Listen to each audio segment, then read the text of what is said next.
হঠাৎ ছদ্মবেশী শেখ হাসিনার ছবি সামাজিক যোগাযোগ মাধ্যমে ভাইরাল। তবে কি সত্যি সত্যি বোরকা পরে ছদ্মবেশে বাংলাদেশে প্রবেশ করল শেখ হাসিনা? এমন প্রশ্ন এখন জনমনে।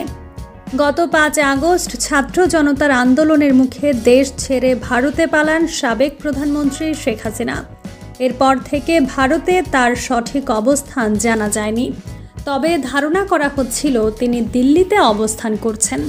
তবে গত কিছুদিন আগে এক আওয়ামী লীগ নেতার সাথে শেখ হাসিনার একটি কল রেকর্ড ফাঁস হয়।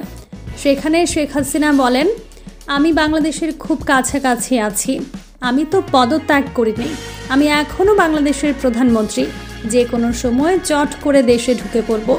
আর এরপরেই আলোচনা শুরু হয়, তবে কি সত্যি দেশে ফিরে আবারও ক্ষমতা নিয়ে নেবে শেখ হাসিনা?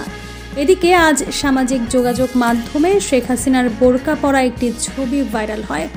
শেখ হাসিনার সেই ছবিটি দেখে এখন নতুন করে গুঞ্জন শুরু হয়েছে, তবে কি সত্যি সত্যি দেশে ফিরে এসেছে শেখ হাসিনা?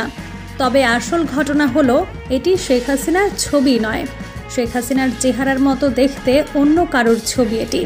আর এই মুহূর্তে দেশে ফিরে আসার কথা হয়তো ভুলেও ভাববেন না শেখ হাসিনা, কেননা কয়েকশো মামলা এখন শেখ হাসিনার নামে।